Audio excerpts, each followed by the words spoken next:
Oh hai, apa kabar? Hold up.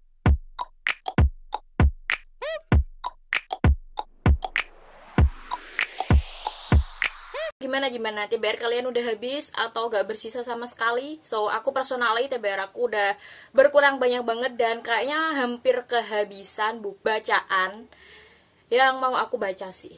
So kali ini tuh aku mau review novelnya Akio Shirakawa Sensei. Dan ini tuh kayaknya novel terakhir Akio Shirakawa Sensei yang aku baca dari semua novel Akio Shirakawa Sensei. Yaitu ada 8 novelnya Akio Shirakawa Sensei. Ya pokoknya ada 8. Dan ini tuh novel terakhir yang aku baca dan novel pertama yang diterbitkan di Indonesia. Jadi kalian pasti tahu lah apa novelnya. Soalnya kan aku udah ngomong ini novel pertama yang diterbitkan di Indonesia sebelum novel-novel yang lain. So, novelnya adalah Girls in the Dark karyanya Kiyoshi Rekako Sensei. Novel ini tuh personally buat aku kayak gimana ya, kayak berpikir ulang gitu waktu mau baca. Kenapa? Karena itu novel pertamanya Kiyoshi Rekako Sensei dan sebelum baca aku tuh sempet pikir-pikir, ini novelnya bagus nggak sih? Sebagus novel Kiyoshi Rekako Sensei nggak sih? Ini masalahnya kan ini novel pertama yang diterbitkan di Indonesia dan aku udah denger sih dari teman-teman kalau novel ini tuh bagus banget dan recommended banget untuk dibaca. Tapi aku sendiri masih ragu sama novelnya. Kenapa? Karena aku tuh udah nonton filmnya. Kan novel ini ada filmnya dan kayaknya itu dark banget gitu. Terus aku kurang suka. Jadi aku mau baca itu sempet tak random dulu, maksudnya sempet tak nggak baca dulu, tapi aku baca novelnya Akio Shirakawa Sensei yang lain dulu. Terus setelah aku kehabisan bahan bacaan thriller, aku tuh baru baca buku ini dan wow, gila. Kenapa aku nggak baca buku ini tuh dari dulu gitu? Kenapa aku harus nunggu bukunya menguning dulu untuk baru aku baca gitu? Why? Ini tuh bagus banget gitu loh. Kenapa?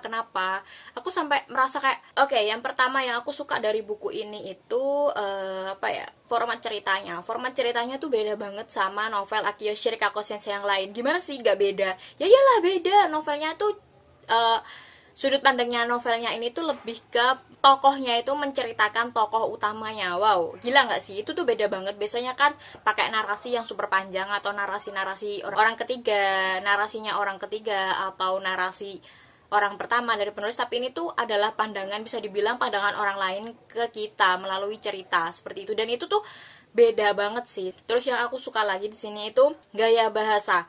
Gaya bahasanya di setiap cerita itu beda-beda. Ada yang formal banget, ada yang lugas banget, ada yang kayak frontal banget. Itu tuh ada, aku suka banget di bagian itu. Kayak langsung mengangkat banyak apa ya? Kayak langsung mengangkat banyak gaya bercerita dalam satu novel. Novel ini sendiri tuh bercerita soal Shiraishi Itsumi. Dia itu ketua klub sastra di sekolah SMA yang kayak elit gitu. Dan dia itu di suatu hari dia itu meninggal dan bunuh diri. Terus ada tradisi yang namanya tuh Yaminabe. Terus semua anggota di klub sastra, mereka tuh harus ikut Yaminabe ini dan harus membuat karangan cerita pendek kenapa si Itsumi ini meninggal. Dan di cerita-cerita itu kalian bakalan banyak banget dapat kejutan-kejutan kecil, bakalan banyak banget dibuat bertanya-tanya sebenarnya pembunuhnya Itsumi ini siapa sih, kayak gitu.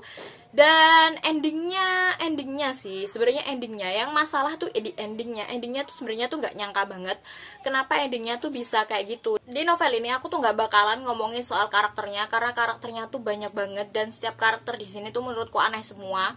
Setiap karakter di sini tuh kayak pokoknya aneh lah. Kalian kalau penasaran baca aja sendiri. Dan apa lagi ya, aku nggak bakalan ngomongin narasinya karena aku udah ngomongin di awal tadi kalau aku tuh suka sama format narasinya novel ini. Terus yang gak aku suka dari novel ini tuh kayaknya hampir gak ada sih. Aku siap baca itu kayak dibuat tercengang gitu. Dan kalian tahu ini adalah novel yang aku baca hanya dalam waktu sehari itu langsung habis. Kenapa? Karena aku tuh nggak bisa buat alihin pandangan aku dari novel ini. Novelnya tuh seru banget dan kayaknya tuh kalau kalian skip gitu, kalian tuh bakal ketinggalan keseruan novel ini tuh apa aja. Jadi aku selesaiin novel ini tuh nggak sampai sehari lah, mungkin cuma sekitaran 6 jaman gitu habis. Pokoknya cepet banget lah, apalagi kan kita lagi di rumah aja, nggak kemana-mana, nggak ngapa-ngapain gitu kan ya. Jadi aku baca novel ini tuh cepet banget dan aku langsung kayak wow, setelah selesai itu langsung wow gila, kenapa aku nggak baca novel ini dari dulu. Personal dari aku, novel ini tuh aku kasih 5 rating. Itu tuh banyak banget. Kenapa? Karena aku tuh suka banget sama novel ini.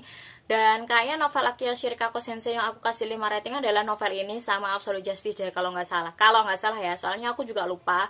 Jadi buat kalian yang udah baca novel ini, kalian tuh kasih novel ini tuh rating berapa? Kasih tahu aku di kolom komentar dong.